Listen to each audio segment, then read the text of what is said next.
Hey there, Ian Higton from Platform32 here. I recently went to a Assassin's Creed 3 press event. I got a couple of exclusive interviews, one about Assassin's Creed 3 and one about Assassin's Creed 3 Liberation. I also got given loads of gameplay footage, so much so that I couldn't fit it all into my Assassin's Creed 3 interview. So I'm going to put them into three parts, starting with this one, so you guys can see all of the gameplay footage that I've been given and see get a little bit more of insight into what kind of things are going to be going on in Assassin's Creed 3 when you get your hands on it. So there's Connor. We cannot oppose the Sachem, but you're right as well. We cannot give up our home. And in the background there is Achilles, who is Connor's mentor, who brings him into the Assassin's Brotherhood. Making preparations for the sale. Sale? This is theft. Connor, take care. These men are powerful. What would you have me do? I made a promise to my people. See, Achilles is wise, but Connor is noble. So there you go. That was an example of the quality of the cutscenes. Now we've got the tax collectors. This is a first example of a little bit of combat. A bit of a stealthy attack there. It shows you how you can chain your attacks. I got a hands-on with the game. I played it for about an hour. I wasn't that great with the combat, to be honest. But Connor made the most of his weapons there. Used his pistol as well that you can carry. Here we're going to see about the Brotherhood, and just like Assassin's Creed Brotherhood, you can recruit assassin members and then order them to perform hits on people and stuff. And this is an example of a nasty guy getting the wrath of the assassins. He's angry at that guy because someone lost some tea or something. So we're going to show the recruit wheel popping up, holding LB to do that. This footage then must be, I think it must be on the Xbox. I played it on the PS3. But here you go. Sent this guy off to, he's not really being that blatant about his hit, really. He's just like going to go up and machete this dude. Kablowy. Ow, that's not that clean a kill either. Oh, well, it looks like he's got the lurgy. You have no right to rob people blind. By decree of the British Parliament or not. British Parliament? I work for William Johnson. William Johnson. End his suffering. Willie cleanly. Johnson. End his suffering cleanly. You see Connor there is teaching this assassin wannabe, I guess, all about honourable kills. Fanwell Hall, I don't know how to pronounce that, but this is a great example of the architecture in the game. The graphics are stunning. There's so much detail in them. This will show, the old assassiny parkour-y skills. Climbing up to find one of those synchronization points.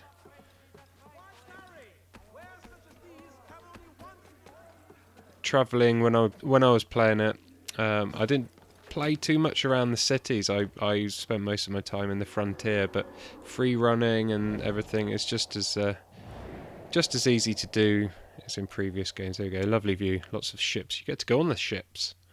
You get to go on many ships that you'll see later on. Got some gameplay footage of that coming up. Now this part here is an epic fight scene. Showing some of Connor's amazing combos and basically his vicious fighting. He just loves tomahawking people in the face. It's like, and he used his rope dart to get that guy in the throat and finish him off with a tomahawk to the head. I'll tell you what, I definitely wouldn't like him coming after me.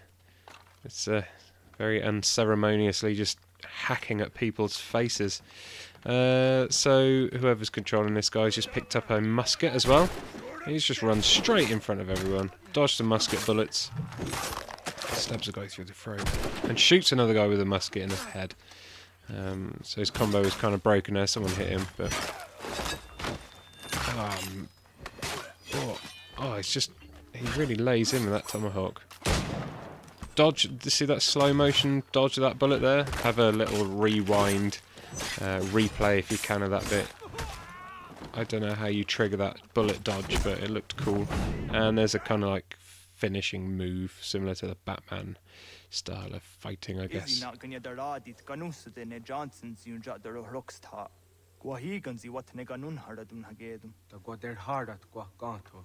So there's some native language kind of speaking there.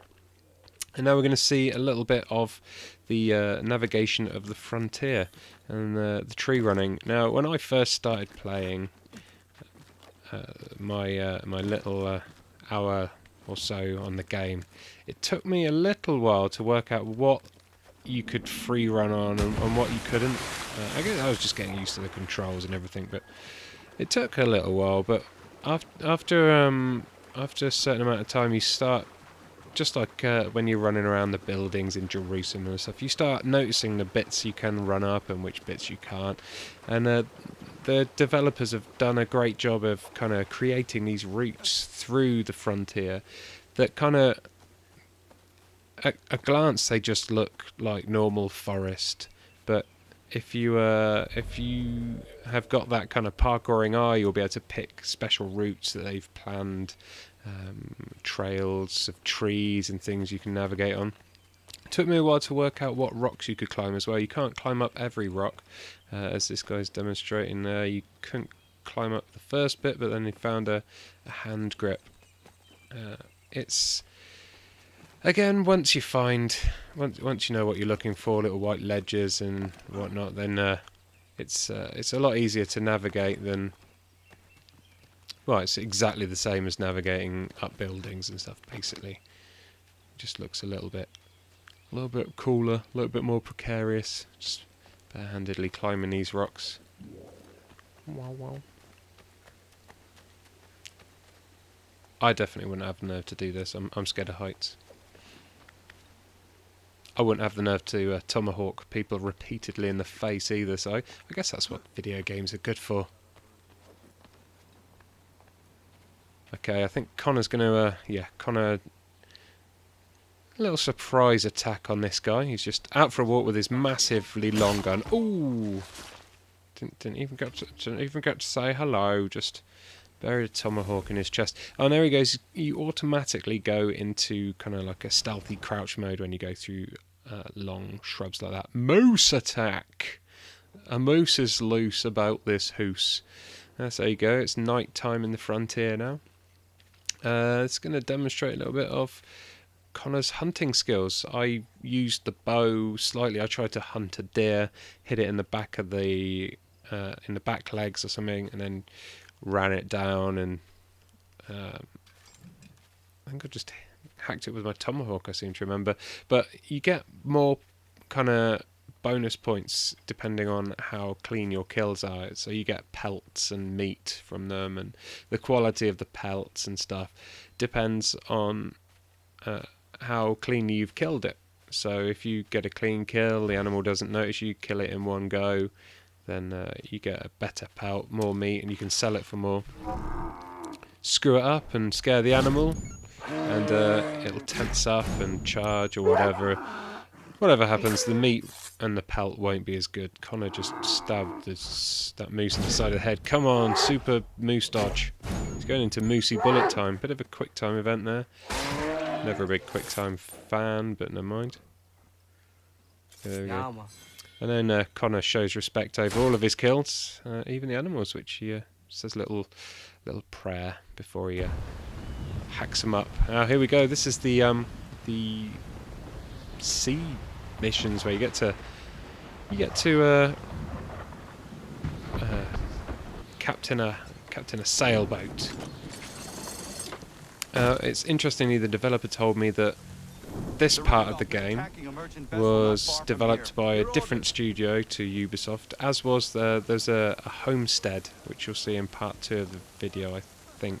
Homestead's like a kind of community you can build. And that was made by a different studio around the world. Like loads of different parts of the game are made by different Ubisoft studios around the world, basically, and all knitted together to create Assassin's Creed 3. this is one part of the game I haven't played, so I can't really comment on how well the ship controls or anything. But the weather effects are nice. The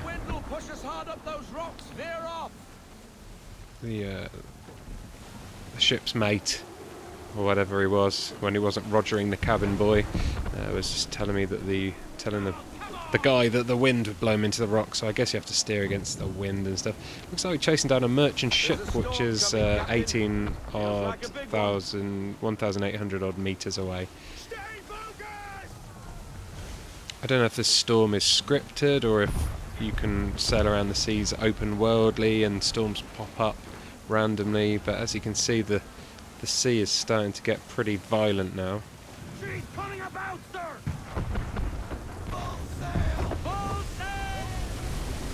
Whoa, that's scary. Big waves.